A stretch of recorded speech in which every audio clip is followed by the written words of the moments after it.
during my searching for a deeper spirituality, I felt it was going to be in worship, but I could not put my fingers on it. So I thought, well, I need more education.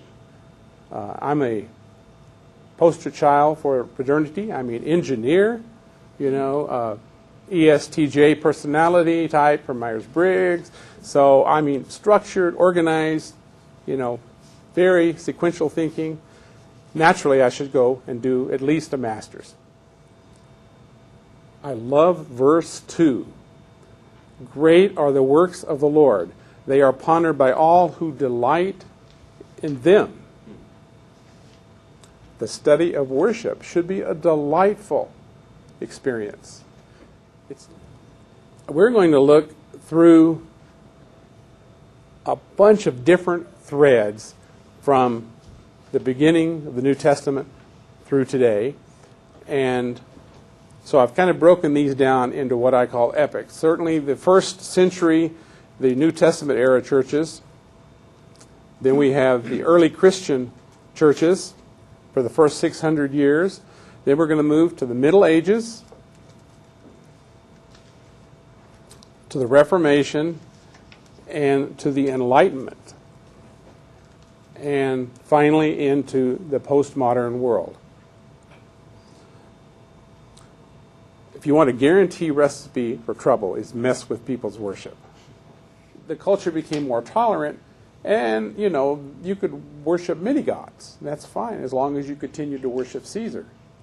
The problem was when the Christian claimed that Jehovah God and his son Jesus Christ were the only gods. That was a tough one. And that's where they get into trouble. It's okay. Now, that might sound a little bit like today, if you think about it. Each can do his own thing.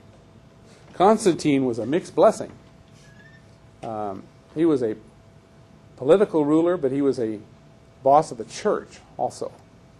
And it was a major infusion of giving the government the power of the church and giving the church the power of the government. There are lots of ways of organizing our churches. These, through all the generations up to now, these are kind of the areas: sacrament, word, and music. And then you're going to make some choices about fellowship and aesthetics. And then you're going to finally make some choices about missional emphasis. During the early patristic period, this is how they organized it: sacrament, word, fellowship, mission of the world. There was no aesthetics. There was no music. You move forward, all of a sudden now we embrace some aesthetics.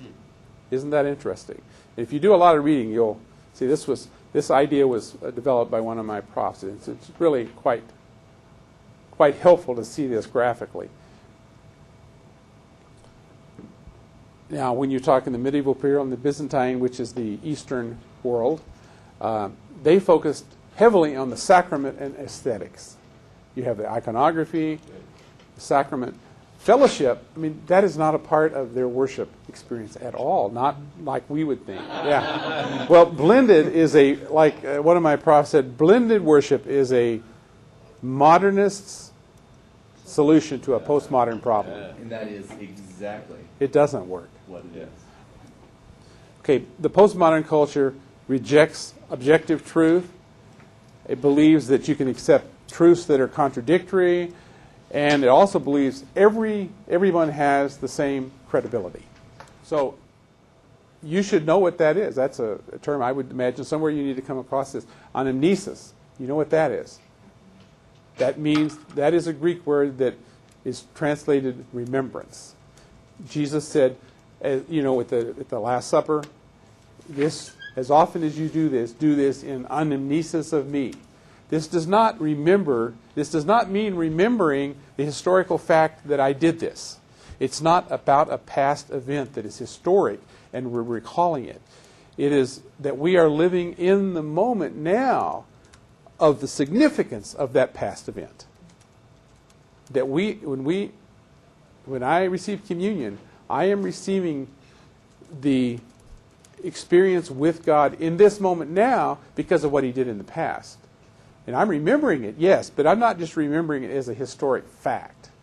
It's not just remembering the fact of the past, but it's a participation in this moment right now in my worship. Anamnesis.